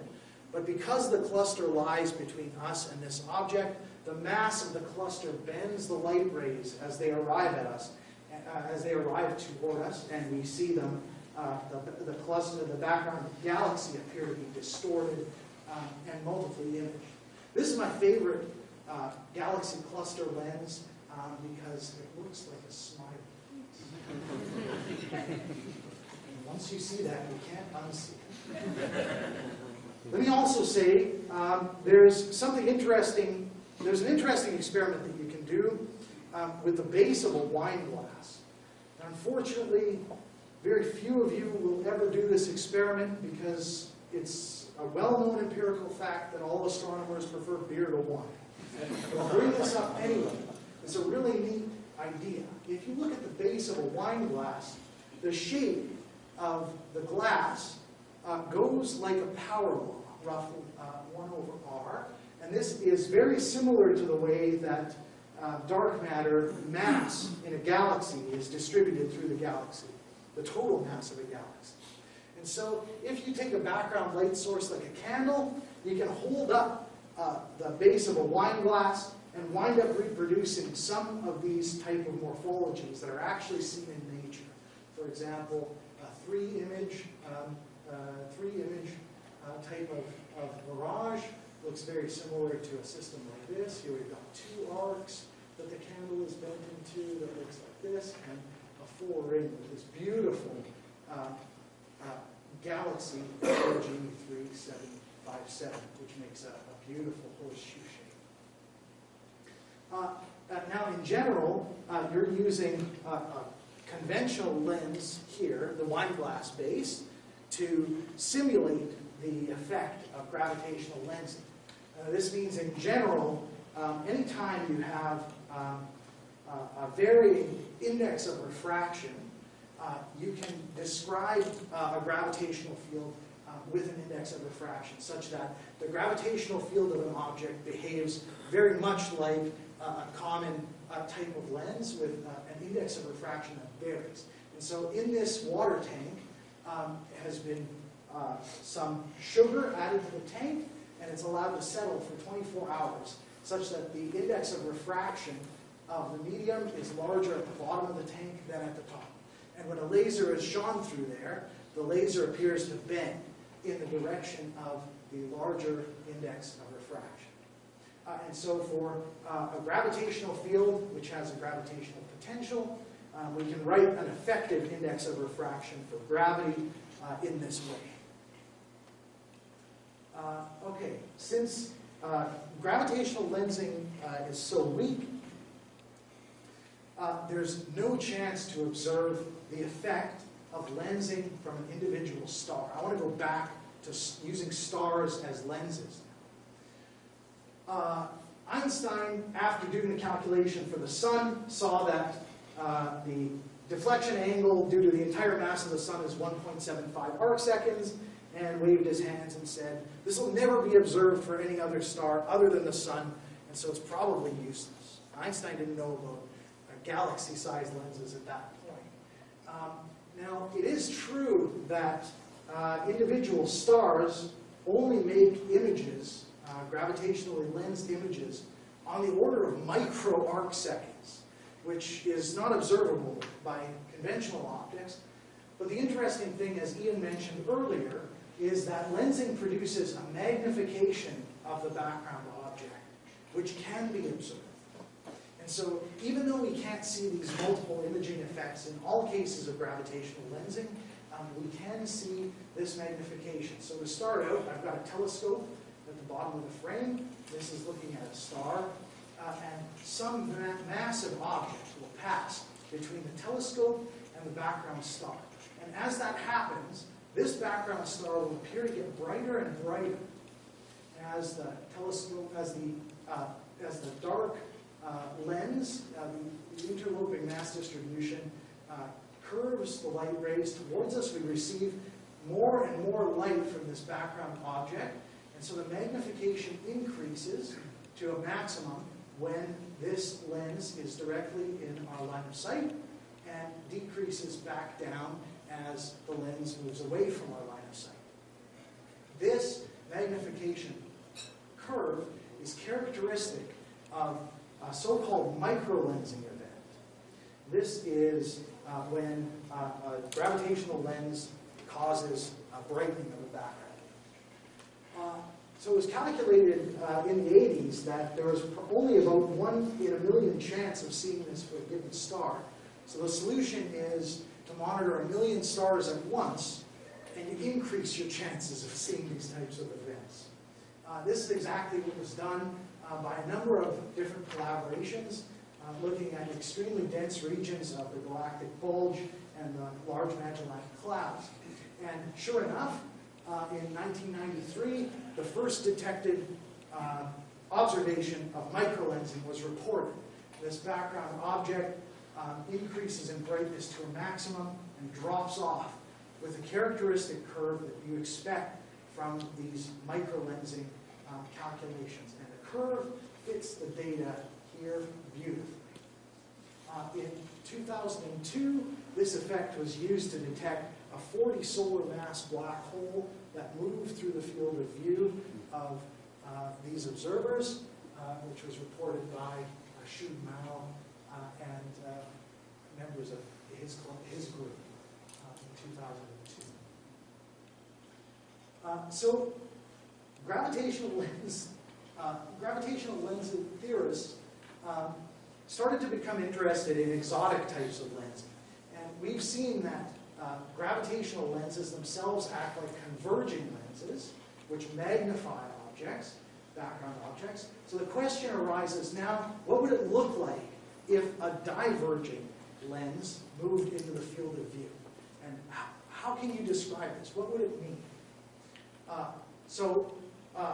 People began to consider what a divergent gravitational lens would look like. And in 2002, a paper was published by Safanova that including a simple model, which just said, let's consider a gravitational lens that has a negative mass. Now, this is nonsense. If you had any matter with a negative mass in a gravitational field and let it go, instead of falling downward towards the ground, that mass would accelerate upward into the sky, away from the Earth and away from the Sun. This material would have a weird property that if you pushed against it, it would move towards you instead of moving away from you. So clearly such material doesn't exist, but if it did, and a clump of this stuff moved into our field of view, instead of a converging lens effect, we would see a diverging lens effect. Light rays would be repelled from the massive negative mass that moved between us and this background object. So as the light rays are repulsed, we still get some multiple imaging, but when this diverging lens is directly along the line of sight, it causes a minimum. And in fact, there's no light at all that would reach us from the background star when this object would be on top of our line of sight. And so the magnification curve would reach a maximum in this configuration and then drop down. This region in here where we don't see any light from the background object is called the exclusion region of the lens.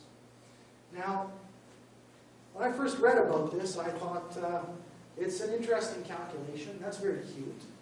And I put it into a file of very cute things that have no physical relevance.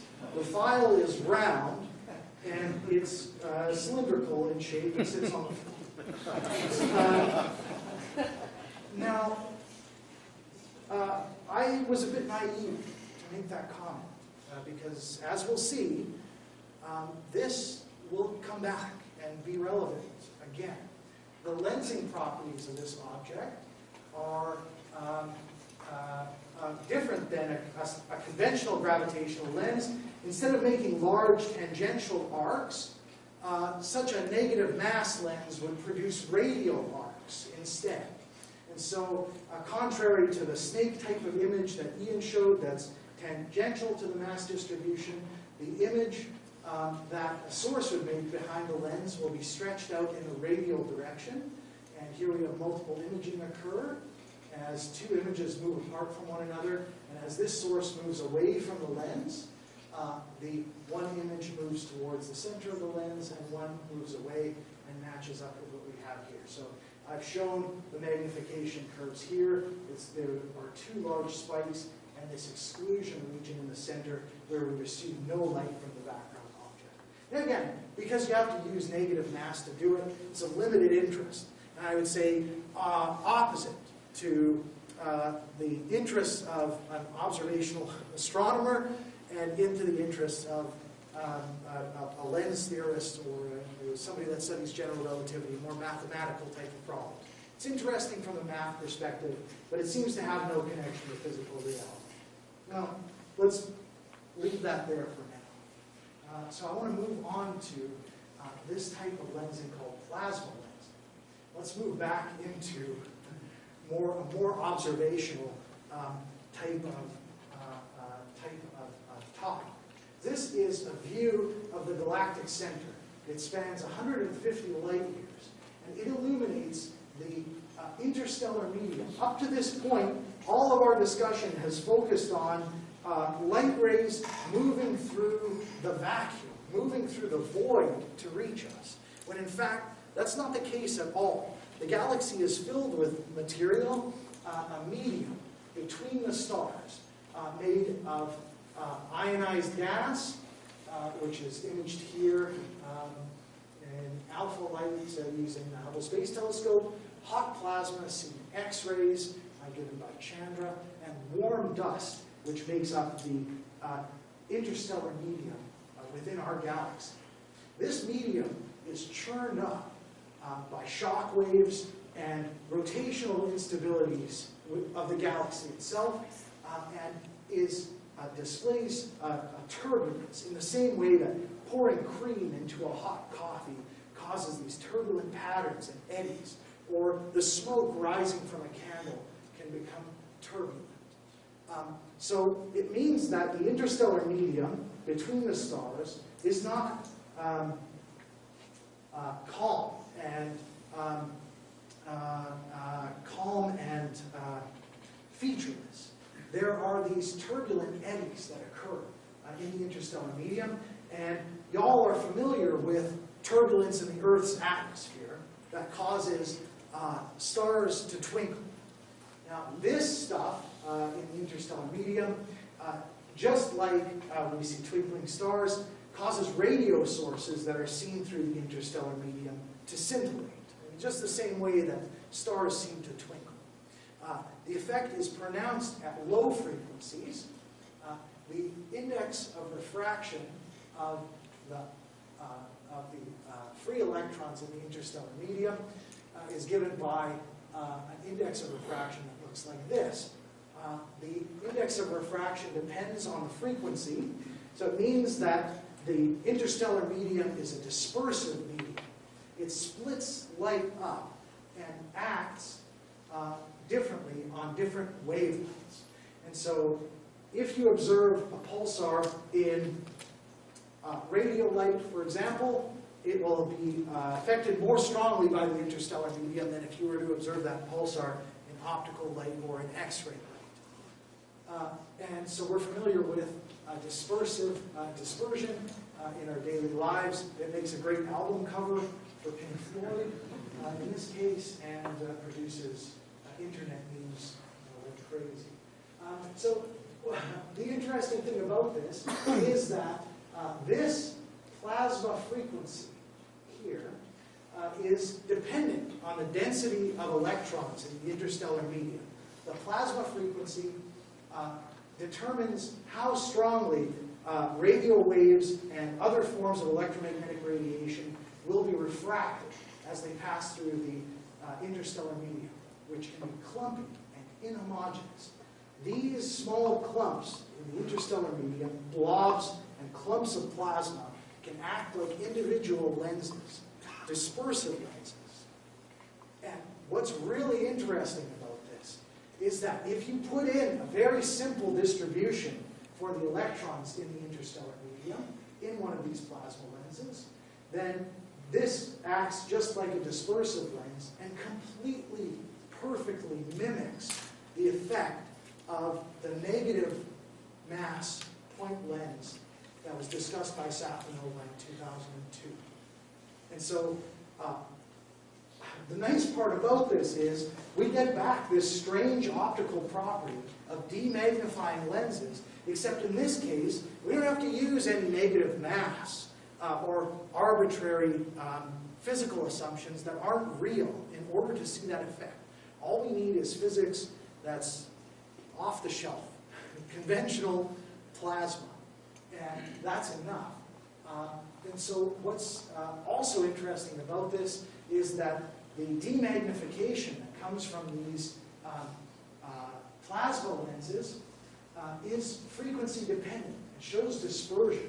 And so at very low frequencies, for example, the exclusion region of the lens, in which we receive no light from an object, a background object, at low frequencies will be much larger than it is at high frequencies. Here I've increased the wavelength by 10%, and we can see how this region seems to shrink at higher frequencies. Whoops. Okay. So what this means is that if we have some distant object and some distribution of electrons along our line of sight, the low frequency radiation that comes from this object will be lensed by this distribution of electrons, and not gravitational lens, but by moving through plasma, and will cause two regions to form in which we see high magnification and give an area of demagnification inside the exclusion region of the lens. So as we change this distribution of electrons that are along our line of sight, we change the properties that we can see from this lens. And in our previous example, we had a lens that showed only 2 magnifications when I use this 1 over R type of distribution, and when I use a Gaussian distribution in here instead, then I get 4 of these different strengths.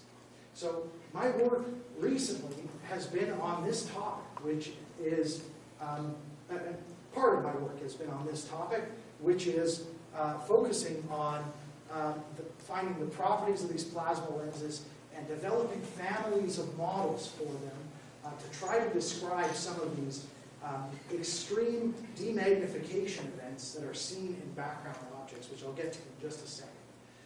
So I recently submitted a paper on 2 families of lens models, their properties, which are the power law and exponential type of electron densities with my collaborators in Schoenberg.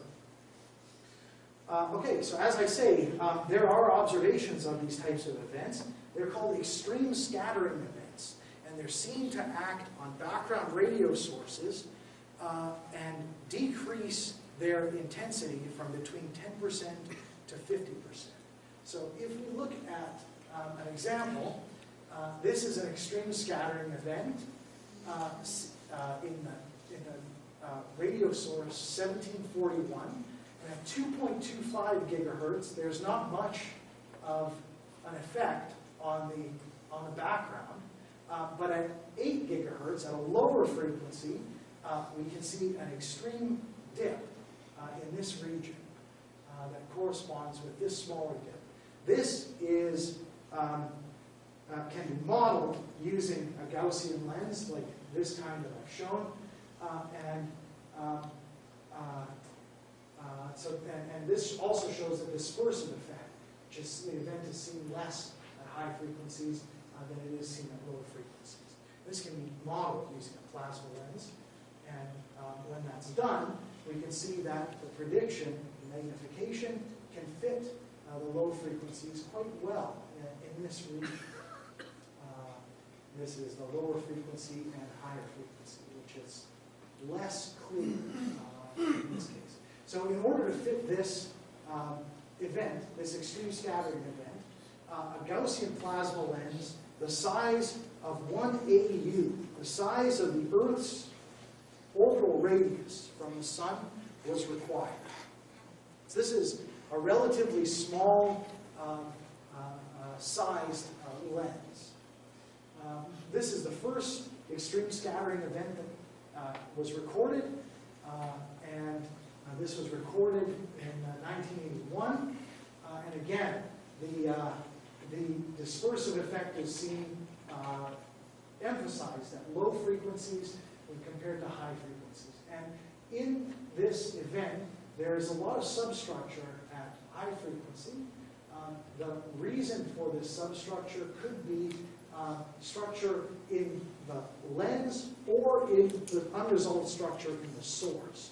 It's not yet known, and this event remains mysterious. Oh, and as of December 1st of this month, the latest ESE, extreme scattering event, was published, shown here, which has a strange double demagnification event across frequencies that go from 1.2 gigahertz up to 1.5 gigahertz. So there are now monitoring campaigns in effect to monitor these scattering events and record them at many frequencies in order to learn more about them. The nature of these events remains mysterious. We have only a handful of them that have been observed so far. And in this case, to model this magnification pattern, a dual sort of double hump structure was needed in the electron density, and that focuses the rays of the background object in such a way as to produce this type of magnification pattern. So I'm interested in building these models now. I, again, come from a background that was entirely focused on gravitational lensing, and I had no knowledge other than 2 years ago, as of 2 years ago, that these types of events occurred at all. It's very interesting. I should also say that the explanation in terms of plasma lenses still has some difficulties. Namely, an AU scale structure in the interstellar medium requires extremely high electron densities. That object, that lens, is overpressurized with respect to the ambient ISM. So the question is, how could a plasma lens that's at very high pressure be able to remain cohesive without blowing itself apart over the course of weeks to produce these types of events? How this occurs is a mystery. And certainly there must be some kind of magnetic field that's involved in it. But one of the ways that has been suggested is similar to a model that's used to model scintillations of pulsars in the background, which is to say, rather than having small AU scale, astronomical unit scale structures along our line of sight, maybe there's a screen along the line of sight that has some corrugations in it. And this is a screen of plasma, basically. And then in that case, if these lenses are sheets, and you are looking along the sheets edge on, then the high densities can be just a projection effect that you would see. Now, in this case, the light from a distant pulsar arrives at the Earth and also scatters off of this plasma sheet, just like the sun during a sunset can appear brighter in an image because light scatters off the surface of water arriving at us, and the water itself has features. It's not even and flat. And in this case, we could collect more light from the refraction from this sheet. These are used to model diffractive scintillation from pulsars, but the problem is that they can't explain or replace individual plasma lenses because they don't produce the right type of magnification to describe these extreme scattering events. And so understanding the details of these types of models and how we can model that magnification, what kind of electron densities are needed, and what kind of model geometries are needed will help us understand the physics of these events. And as more and more of these extreme scattering events are recorded beyond the handful that we have now, we'll learn more about the physics that are involved in building small astronomical unit scale structures in the ISM and how they can remain cohesive as well. So my conclusion is, what I want you to take away from this talk is that you can't really trust your eyes with a lot of these things. Seeing is not necessarily believing. Our view of the universe is shaped by the environment that light passes through to arrive at us. Whether that environment is a gravitational field or a clumpy interstellar medium, we can easily be fooled into seeing illusions and mirages due to these types of lensing effects. Gravitational fields act like giant converging lenses and produce tangential arcs. Plasma lenses act like diverging lenses and produce radial arcs, as well as regions of strong demagnification. And I want to close with the thought that while gravitational lensing is now relatively routine to observe, plasma lensing in the form of these extreme scattering events are not yet really well known. We have only a handful of these extreme scattering events, and as monitoring and new models are developed, we can refine our understanding of these demagnifying events. Thanks very much for your time.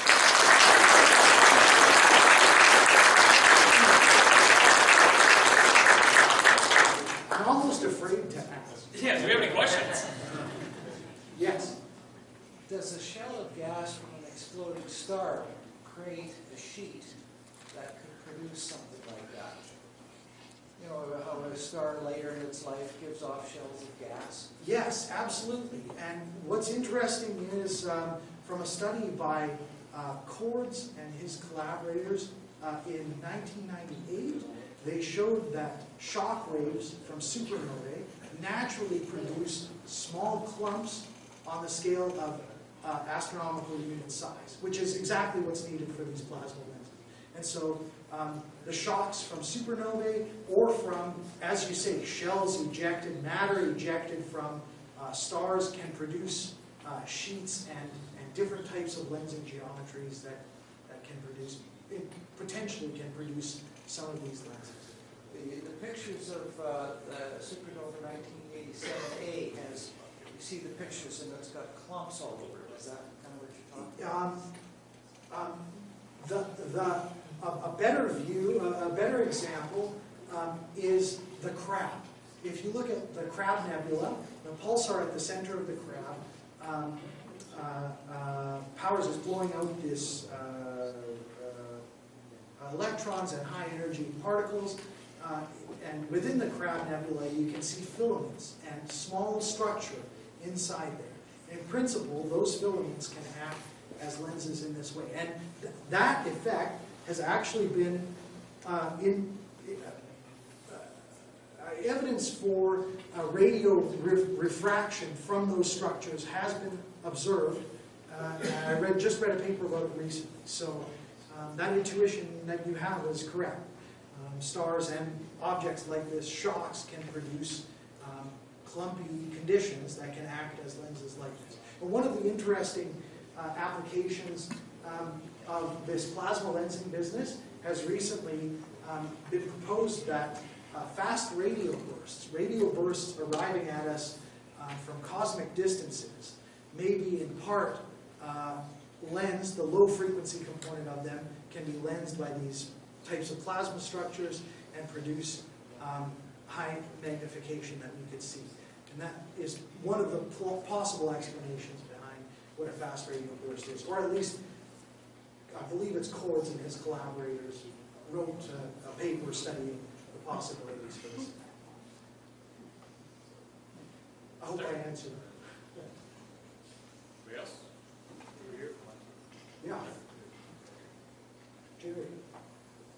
Okay, we've got a metaphor here about gravitational lensing. How far can we take this metaphor in terms of talking about our telescopes? Is there a way to meaningfully talk about focal lengths? Or do we talk objective sizes? I mean, the kind of things that also go with regular, plain old optics. Yeah, so gravitational lenses, there is a rough definition of a focal length that can be made. The question is, when do you need to apply wave optics and when can you apply geometric optics? So if you're far enough away from an object that the bending from that object is weak, then you can treat, for example, ray optics, or geometric optics, as usually done. There's an idea of using the sun as a gravitational lens by sending a telescope out past the orbit of Pluto and waiting until, with a shade on it to block the light of the sun, and waiting until something interesting is behind the sun or near the limb of the sun in its orbit, such that you get some magnification from the sun and be able to observe more features of it using the magnification. Gravitational lenses themselves suffer from all types of possible aberration for lenses that you can imagine, except chromatic aberration. And that's because, yeah, I know, right? So, and the reason for that is gravitational lenses are from a space-time curvature. So when light rays pass through this warped space-time, it doesn't matter if you're talking about radio waves or X-rays, it's achromatic. They're all affected in the same way. That's the opposite of the dispersive lenses from the plasma lenses that preferentially work on low-frequency radiation or radio waves. Somebody else had a question? Yeah? Yeah, the thing is that negative mass can be seen as positive mass with repulsive gravity, which brings us to the cosmic microwave background. So would the cosmic microwave background fit into your repulsive model?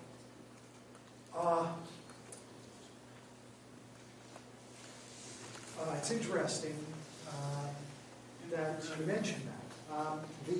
So the negative mass gravitational lens, or a gravitational lens that bends space-time in the opposite direction is usually imagined, right? Instead of putting a bowling ball on the trampoline surface, it's like you're lifting up the trampoline surface, as a rough analogy. We're looking for the Big Bang. Yeah, so I wouldn't take, and I don't take that negative mass gravitational lens model seriously. It's a mathematical contrivance that's brought up just to get dispersive lens effects. Now, what is interesting and that you bring up is that the exact effect of electron density in a plasma lens can mimic the space-time curvature of a gravitational field. Just like I showed, if you pick the right electron density to go into your plasma lens model, then you wind up finding this type of dispersive effect. I'm not sure, cosmologically, I'm not sure if there's any type of application that a dispersive type of lens could have on a cosmic microwave background, because in terms of these plasma lenses, you need very low frequency. And I think that the cosmic microwave background is, there probably won't be much of an effect on it. Now, I may be incorrect about it, but I haven't considered like the plasma lensing thing as a cosmological probe at all. So it's an interesting question. But I bring up the negative mass type of lens only as an analogy. There is no such thing as negative mass, and so the solution that was presented in this paper that I mentioned is interesting just as a mathematical solution, as a mathematical. Yeah, somebody have a question over here? Yeah, So since you're essentially looking behind that mass of the bright lens, to see behind it, that's what those, the arcs and things are from. There could be multiple things back there, each with their own pattern coming through the lens. So do you see interference patterns in the lens or the circle or the rings? yeah, that's a really interesting question. You do, there is some region of applicability. The problem in these cases is that you do see several different sets of arcs and many different objects behind a large structure like a galaxy cluster here. There has been work on diffractive effects from these objects, and it's generally not really applicable to gravitational lensing because of the scale of the objects. The wavelength of the light is much smaller than the scale of the lens itself. Now, there are applications that we're looking into about diffractive effects, and in particular wave effects from the plasma lenses. And so it should be possible in some cases, depending on the exact circumstances of the lensing, to be able to see wave effects from those plasma lenses. That's one thing that my collaborator and I are interested to look at and explore further, using waves and in particular diffractive effects from these plasma lenses. Yeah? Couldn't you reconstruct a picture of a galaxy 10 billion light years away using this streak that's all drawn out and then turn it into M31 or something like that? Oh, this is extremely relevant question to me. This is in large part the basis of my PhD work, which was on modeling gravitational lens mass distributions. And so in my case, starting with an image that looks like this one, using all of these arcs to place constraints on the mass distribution inside of, in my case, a galaxy. I'm using galaxy-galaxy lensing, but my approaches can be used, numerical approaches can be used on galaxy clusters like this as well.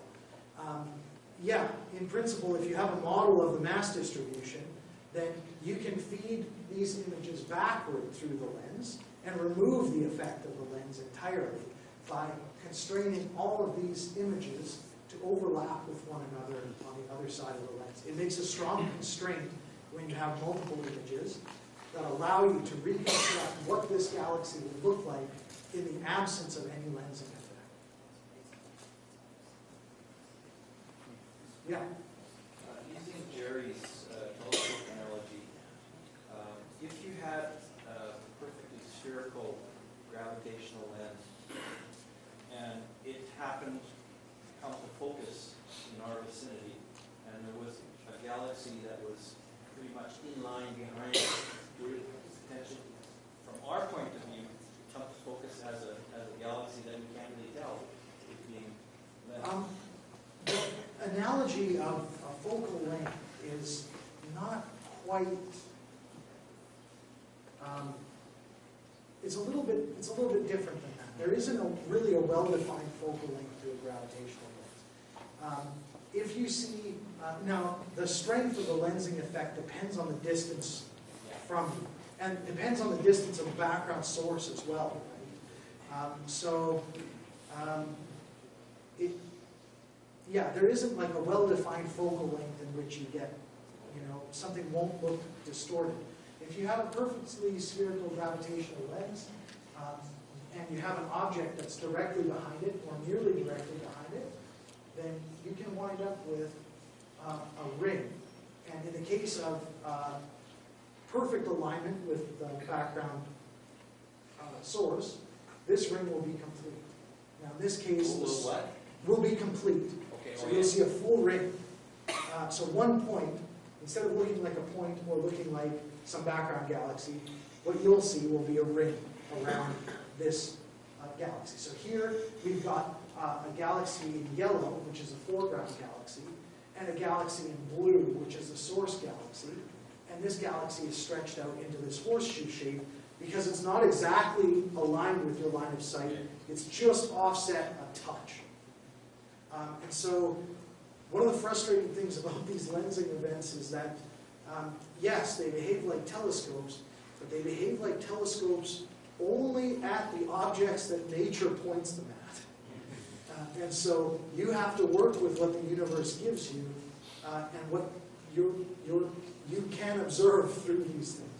You can't point them in any direction, which would be nice. Did you have one? Someone asked mine. Okay. Yeah. Sorry, I go further. Yeah, David?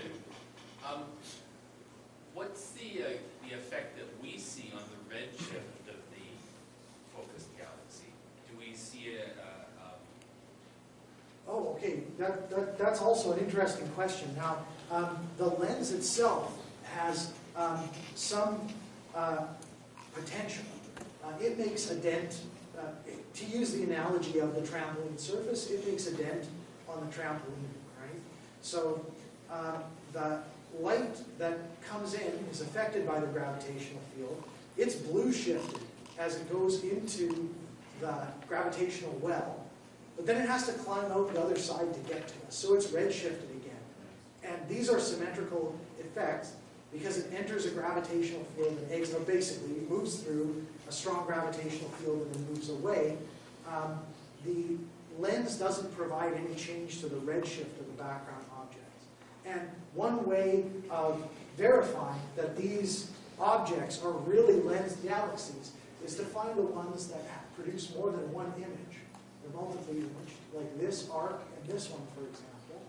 And then measure the redshift of this arc and measure the redshift of this one. And if they're identical, then it tells you that this is a great candidate for gravitational lens, which it is. So that's how these lenses are detected in surveys and things like this, is by measuring their redshift. So our galaxy wouldn't be significantly large enough to blue shift the light coming into everything that we see, like these lensing galaxies are? Yeah, I mean, there should be some effect, I guess, from our galaxy. Yeah.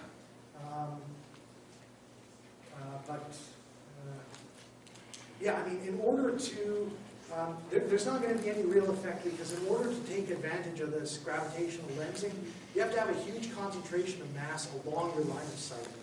And so, because when we're looking through our own galaxy, it's diffuse, there's very few large masses, of black holes or something, dark lenses that would lie along our line of sight and have some other object that overlap with some other object in the background.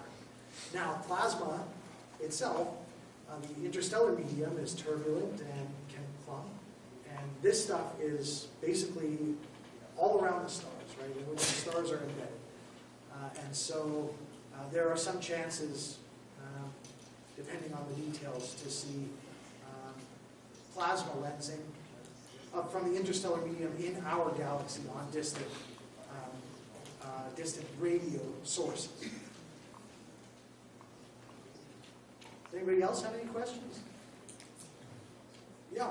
Do we learn anything in addition to the foreground galaxy producing this effect? If there wasn't a lensing effect, would we know any more about the foreground galaxy because of the lensing effect? Oh, absolutely.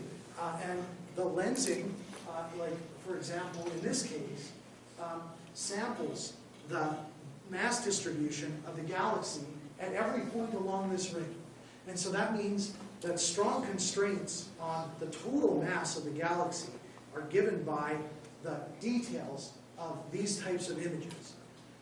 And so lensing is nice because not only does it give you, gravitational lensing is nice because not only does it provide a magnified view of whatever's in the background, it also gives you an estimate of the total mass, both luminous and dark matter, that are within the galaxy that's acting like the lens itself.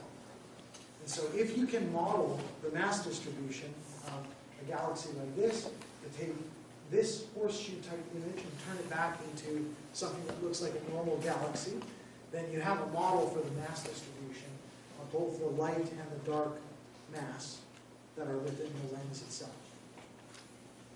So it tells you, it's very valuable because it tells you about the matter distribution, pardon me, and the details of the source as well. So does the light coming from that distant galaxy, it's interacting with the shell of the lensing galaxy, the lens? Yeah. So is it exciting electrons to a higher shell? Is it causing emissions? Is it heating the lens up or something? There's not necessarily any effect like that on the lens. It's the gravitational field. I suppose that there's some maybe some absorption or something that can occur, but it's very minor. But it's bright light because it's reaching us, so it's got to be really bright. Yes, it's magnified in the sense that we receive more light. It's brighter because of the magnification. It's brighter because of the fact that we can see more of the background galaxy than we could see otherwise. That's really the nature of the magnification effect. It's that basically, instead of only getting one line of sight to this distant galaxy, I'm getting many lines of sight. In this case, each point on this ring is a line of sight back to this distant galaxy. I don't know of any necessarily any effect that it would have on a lensing galaxy itself. It really works because we're exactly lined up with this galaxy. I mean, if you move just a degree off of the line of sight, then the source and the lens are no longer aligned with one another, and you won't see it as this ring like this anymore. Do you have a question? What's the impact of moving closer to the lensing cluster or farther away from it on the image?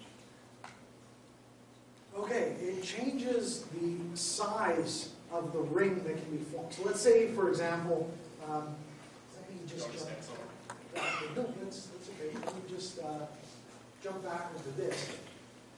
In this case, I have an observer here and a perfectly spherical lens in here, and behind this lens, along the line of sight, exactly aligned with the lens, is this background galaxy. This forms an almost perfect ring to us. If you were to move the observer closer or farther back, you would change the apparent size of that ring on the sky. So the lensing effect really depends on not only the distance to the lens, but also the distance to the source as well. I hope I answered.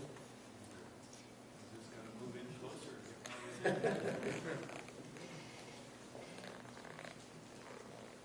Okay. Well, thank you very much, Adam. Oh, thank you. Yeah.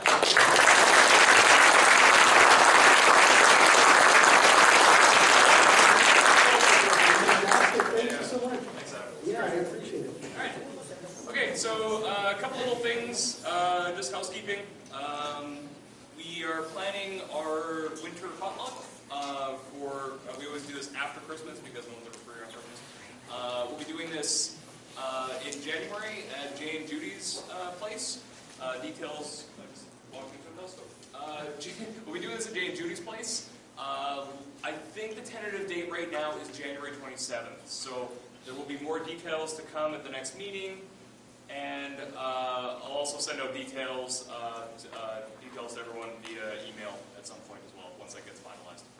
Other than that, we are going to continue these fun discussions at Boston Pizza over beer and pizza. So come join if you like. Thanks, everyone.